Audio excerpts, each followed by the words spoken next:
What is up, everyone? I'm Jeff Lund, and this is the Mediocre Alaskan Podcast. So yesterday, I had one of those days, and I'm trying to figure out what type of day it was. Went out steelhead fishing, and lost a steelhead, lost a crab pot, and then came home, and one of the trailer lights on my boat trailer was just dangling, hanging by the cord, or the wire. So that's kind of what's coming here. So to kind of dissect it, when I was at the river yesterday, I left early in the morning, took the skiff out, hiked about an hour, and hook into this fish, and it's big. And of course, they are always big when you lose them. But chrome, bright, had a little blush on the gill plate, and fighting it, and it comes in close and then just goes down river. And I work it close, and it just goes up river. I mean, this thing is epic battle. And I don't know why something inside me just said, you need to enjoy this experience. I've been thinking the last week or so just a lot about the here and the now and what matters. Right here, right now is the only thing that matters, because you're either solidifying the habit, the good habit that you started yesterday, or you're preparing yourself for tomorrow. But right here and right now is what matters. And so I took some time to just kind of enjoy the process and enjoy the fact that I had a fish on. And there were some dudes that were way upriver, about a half mile or so, which I later found out. But just to enjoy the experience. And this big fish, this monster fish, and having experience with it, and got it close to shore again, and then it just goes straight across toward these logs, and there was a whole bunch of down branches, and I managed to keep it out of there, or it doesn't get in there. So 4 runs at least that are just brute, and I get it close to the shore, and it kind of does a little roll thing. Still in about 2 feet of water, and it just pops off. And that's it. Swims away. And I just kind of did a squat, where you just kind of squat down and then touch the seat of your waders to the water, and just held it for a couple seconds. Didn't scream, didn't yell, didn't throw my rod. There was a time when I probably would have reacted like that, but I kind of smiled and got back to it, because there's something cool in knowing that the fish are there and not expecting to always catch one. Because I saw no evidence of fish being at this spot, even though this is one of my favorite spots. The water's been pretty low and pretty cold. But yeah, that's what I came for. And there are fish that I have pictures of that I don't really remember the fight. And there's a big difference between the fight and the picture of the fish. And I think if you get so caught up in the picture of the fish, or picture with the fish, and it's you, and it's the hero shot, you and the fish, to show the friends, that you forget about the fun part of it should be in the fight itself, and the hooking of the fish, and the fighting of the fish, and then bringing it in that moment of kind of touching the fish. Not so much just the picture. I have pictures of fish that I don't remember the fight at all. It's just all the result. It's all about the result, and all these pictures of the result. That was a phone call. I didn't turn my phone off. Stupid robocalls, or whatever the heck these are. These things piss me off so much. It's unbelievable. Part of me wishes that I could contact whoever it is who is in charge of doing that, and I could make them jobless. And I think, hey, that's pretty jacked up. Don't do that. Just ignore the calls, block the number. Never answer them.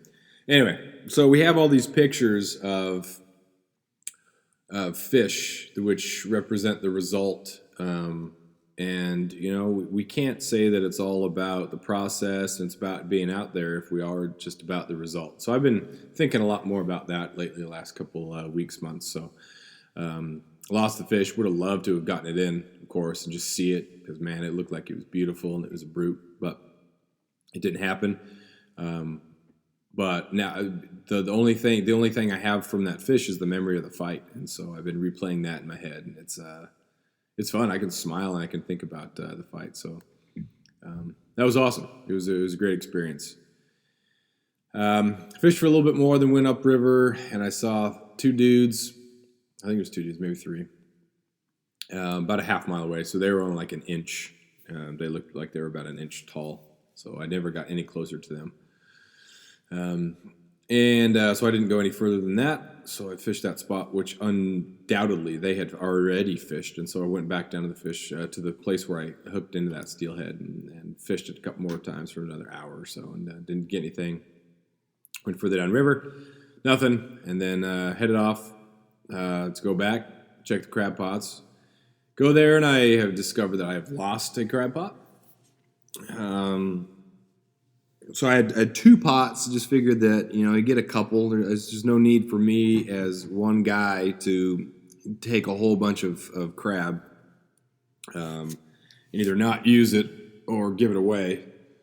I could have, I guess, cooked it and then frozen the crab. But anyway, my normal program is just to set a crab pot or two when I go out there, just to see if I can get something for dinner. So I had one keeper.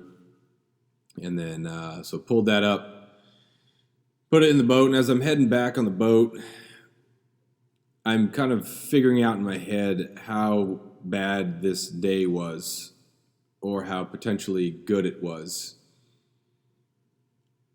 If you look at losing a crab pot, you only get one keeper crab, you lost a steelhead, you can really think that it was a bad day or a poor day.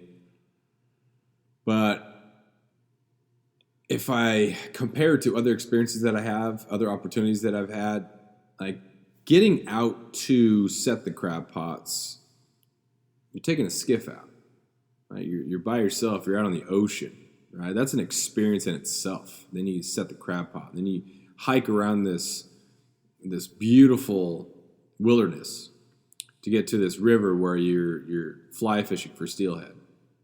And until I saw those guys after I hooked and lost that one, no one was around. I was communicating with nobody. It was like I had this whole river to myself. That's amazing. That's in itself, again, is an amazing experience. Had I been able to walk or drive to that spot, it would have been a cool experience to just hike. But I got to take a boat, and I got to hike, and I got to hook into fish. Then I caught a beautiful rainbow trout shortly after I lost that steelhead. About 16, 18 inches, man, just the colors of the rainbows up here, just unbelievable. So you pair all that together, and as I was getting close to the dock, I just thought, man, this was a great day. This was a great day, in spite of the failures, which, again, I like talking about them because I think a lot of people just talk on podcasts about being professionals and talking about the pros, and rarely do people talk about, well, I wouldn't say rarely, some people do, but just how miserable it can be at times, the learning curve, and how certain times it's not miserable, but it's just part of it. Your days don't always go great when you're out in the country. We get the impression that every single time some of these people go out and hunt, they get exactly the buck or the bull or the whatever they were looking for, and there's no hardships, whereas the vast majority of the population of hunters and anglers, they have to endure loss. After years of fine print contracts and getting ripped off by big wireless providers, if we've learned anything, it's that there's always a catch. So when I first heard that Mint Mobile offers premium wireless starting at just $15 a month, I thought, what's the catch? But after talking to them and using their service, it all made sense. There isn't one.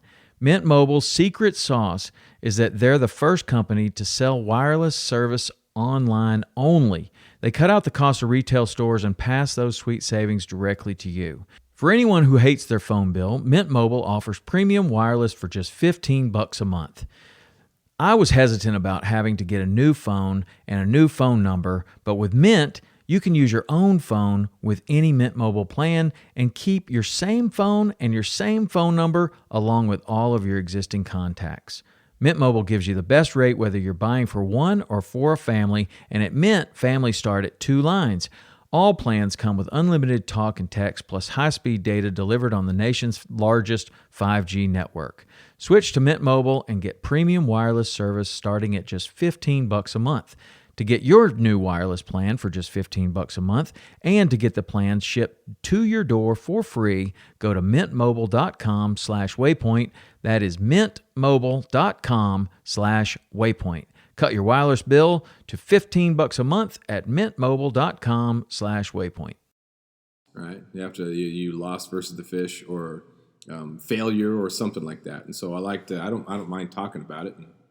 Because anybody who's trying to keep that 1,000 batting average and has never posted anything that might make people think that they weren't successful, or they don't post if they did not get anything, then it's like it never happened. So every time they went fishing, it looks like they got something because they never post about the times that they just went out. So, and if it is again just about the result, then you're kind of missing the point.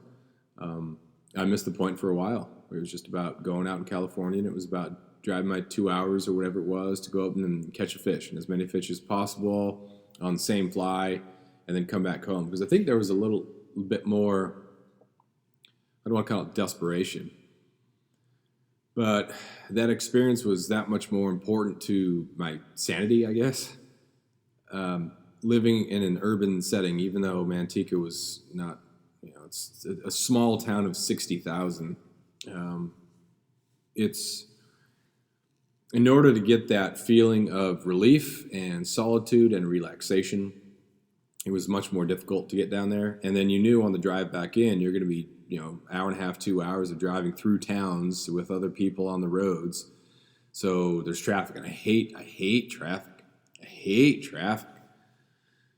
So the experience of being out in that limited couple hours of solitude had to be so good that the stress of the traffic and returning to urban life wasn't able to kind of pave over it, or wasn't able to dilute it at all.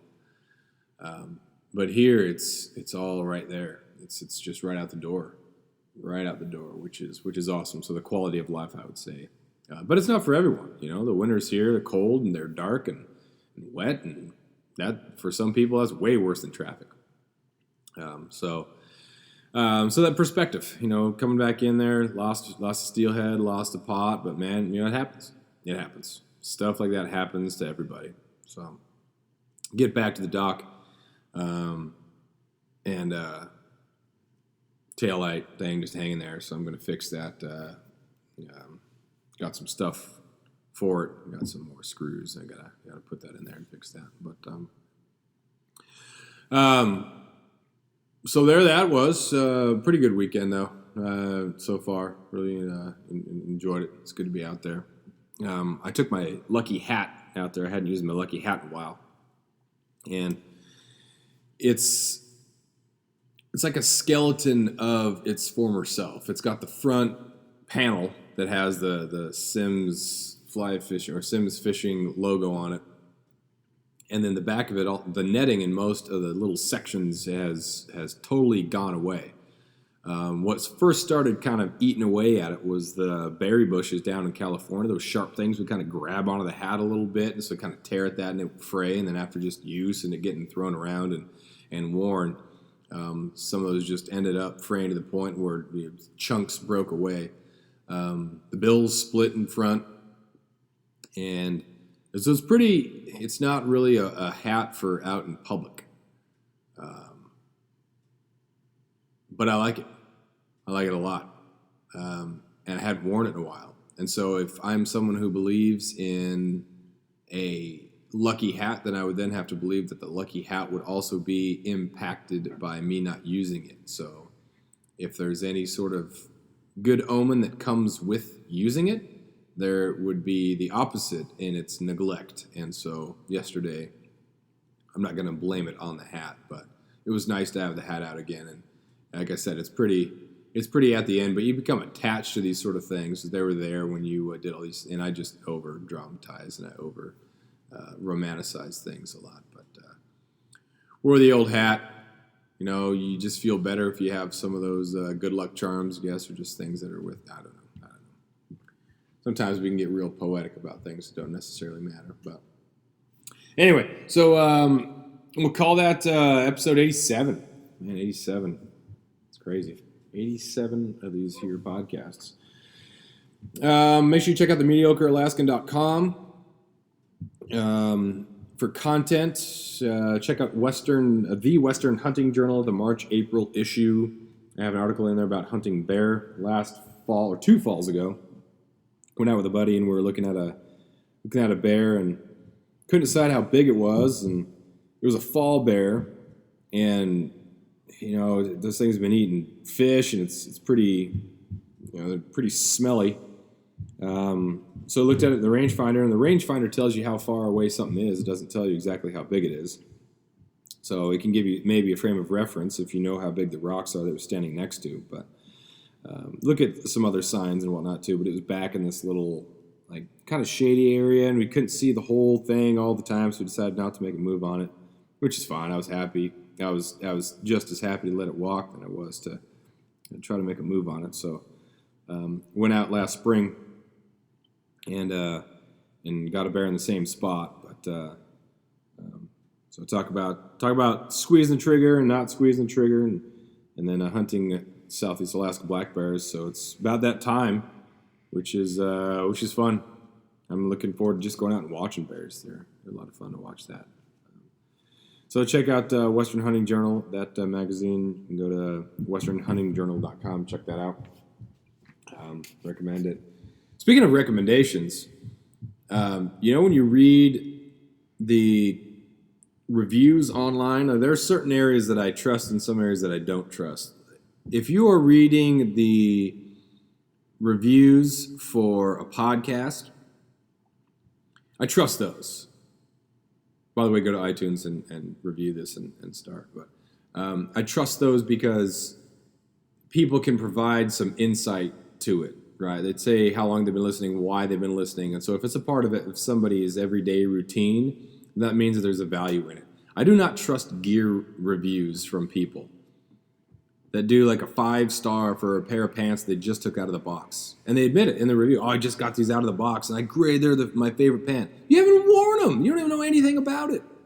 When people call them bomb-proof after having them for a week, because they walked around and they took the garbage out in this pant. Oh, it's such a great, perfectly designed pant. Or this jacket, oh my gosh, there was a light rain, and man, I was dry. Well, that's what it's supposed to do. I don't trust those people, those comments. I could probably trust those people, not the comments.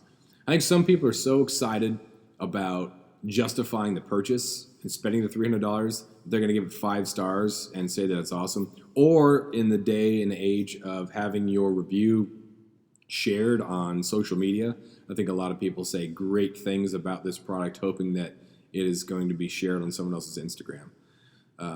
So knowing that, I'll review stuff, but when I do, it's after I put some time into them. I bought these Stone Glacier pants, and before I reviewed them, I took them through the frozen brush, through in snow. I wore them skiing, wore them fishing, just wore them on trails, off trails. It fell down a couple times. Like, give them plenty of opportunity to get scuffed up or torn, and they weren't, man. And they are a great pant. So I wrote a review that was honest, but knowing full well that, who cares if they use it and not, whatever. But so I'd be cautious about gear reviews sometimes. I'm not sure if I'm totally trusting. But yeah, so there that is. Anyway, again, those do not apply to podcasts. Make sure you go to iTunes and review this sucker here. So that'll do it. Episode 87 in the books. I'm going to go fix the trailer light and then probably head out the road and maybe find a grouse or not find a grouse. By the way, the entire point of this is to get out. The only thing that matters is right here, right now, today. What I do with today. Not live off tomorrow or look forward too much to tomorrow, or live off yesterday. Dwell on yesterday. Move on. Thanks for the listen. Make sure you check out mediocrealaskan.com, like I said before, and we'll talk to you next time.